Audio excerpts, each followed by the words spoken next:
Hi Reddit. I never thought I'd be here, writing one of those long, twisted stories about betrayal and heartbreak, but here I am. If you've got your snacks, your tea, and a comfy seat, this one's going to take you on a wild ride. It's a story about love, lies, and revenge, with a very public twist. Let's call me Jess. I'd been dating my boyfriend, Tyler, for 3 years. We met during college. He was charming, funny, ridiculously handsome, and seemed genuinely interested in me from the beginning. He loved hiking, was obsessed with cooking shows even though he couldn't cook to save his life, and he had this little habit of leaving random sticky notes with cute compliments all over my apartment. I thought I hit the jackpot. We had that kind of relationship people envy. At least, that's what I thought. We moved in together after a year, got a dog together, a golden retriever named Luna, and talked seriously about getting engaged. I truly believed he was the one. Then there's my best friend, Mia. We've been close since high school. She was always that confident, radiant person everyone naturally gravitated toward. She had a sharp wit, a loud laugh, and wasn't afraid of anyone. I loved her like a sister. She helped me through breakups, family drama, and even that time I accidentally dyed my hair green. But there was always something just slightly off. Something I couldn't place. Like the way she'd casually insult me but laugh it off like a joke. Or how she'd always flirt a bit too much with guys I was interested in. Still, I trusted her. She was my ride or die, or so I thought. Everything unraveled slowly, like the threads of an old sweater. It started when I noticed Tyler getting distant. Nothing major at first, fewer sticky notes, less interest in our weekend traditions, and suddenly he was working late more often. Then he stopped initiating intimacy. When I asked what was going on, he said he was stressed about work. Fair. We all get busy. But then came the lies. One Saturday, he said he had to help his coworker move. I was suspicious, not because I didn't trust him, but because Tyler helping someone move? The man hated manual labor. So I checked his location on our shared app. I know, kind of an invasion of privacy, but I had a gut feeling. He wasn't helping anyone move. He was at a restaurant downtown, the one we went to for our second anniversary. And he was there for hours. I said nothing that night. I wanted to give him the benefit of the doubt. Maybe it was innocent. Maybe he needed space. Maybe I was being paranoid. But it happened again. And again. Each time, some excuse. He had to work, had to help someone, needed a mental break. Meanwhile, the location app told me otherwise. So I started doing some digging. I looked through our shared laptop. He wasn't great with tech, so he left his browser tabs open. There were hotel searches, some flirty emails, yes, emails, not even texts, and then, a photo. Of Mia. It was a selfie of her in a mirror wearing lingerie. Sent to his email with the subject line, "Just for you face blowing a kiss." I froze. My ears rang. My stomach dropped. I thought I was going to throw up. It felt like my entire world flipped upside down. My boyfriend and my best friend. The two people I trusted the most. The betrayal was so complete it didn't even feel real. I didn't confront them right away.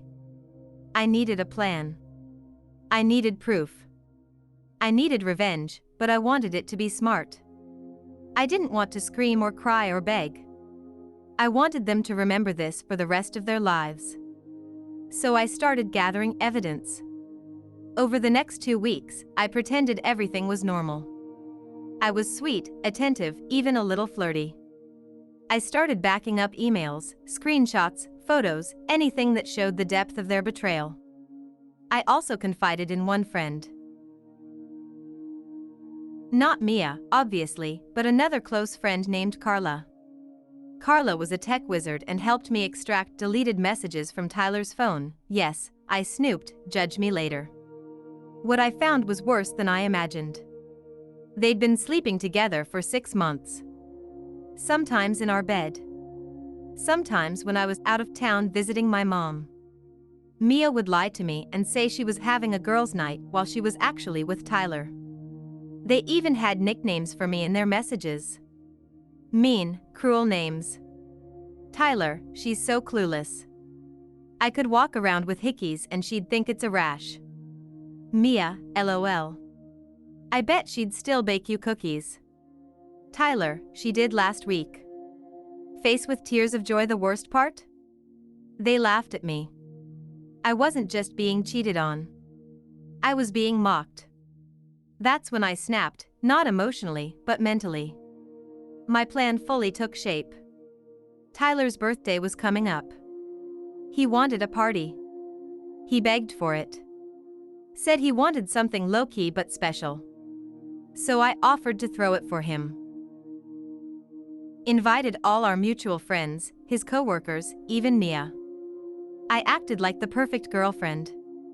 I rented a small hall, decorated it myself, baked a 3-layer cake, and even made a slideshow of our memories to play during the party. Everyone thought I was the picture-perfect partner.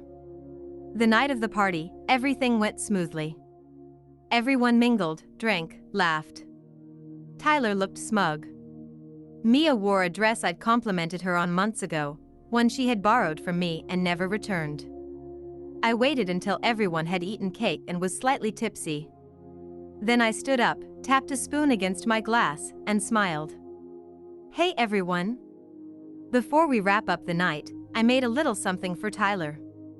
A slideshow of our favorite memories. Hope you all enjoy.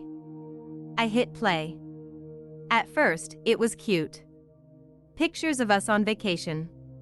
Silly moments with Luna. Selfies from college. Then came the screenshots. Emails. Text messages. The lingerie photo. People gasped. Then came a short video I found on Tyler's phone. I'll spare you the details, but it left nothing to the imagination.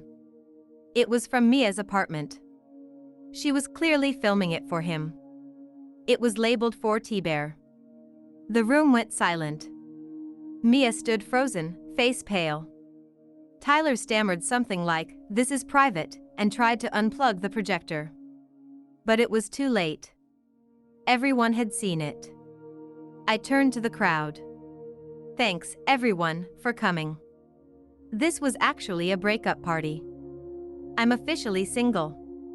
And Mia, you can keep the dress and the boyfriend. They both look better in pictures than in real life. I walked out with Luna, who had been waiting patiently in the back room. I'd already packed my bags, moved my stuff to Carla's place, and canceled my lease. I even had my name removed from all shared bills the day before. The fallout was glorious. Mutual friends cut them off. Mia tried to play the victim, saying I hacked her or invaded her privacy, but no one bought it. Tyler lost friends, respect, and even his job a few weeks later when someone anonymously forwarded the video to HR, not me, but I have my suspicions. As for me, I took a solo trip to Iceland. Hiked glaciers. Sat in hot springs. Let go of everything. When I got back, I adopted another dog. Luna needed a friend. I'm not bitter. I'm not angry anymore. But I am wiser. If you're ever suspicious, trust your gut. And if someone cheats on you, don't just cry. Get receipts. Then make sure they remember your name every time they tell the story of how they got caught. Revenge isn't always petty. Sometimes, it's just poetic justice.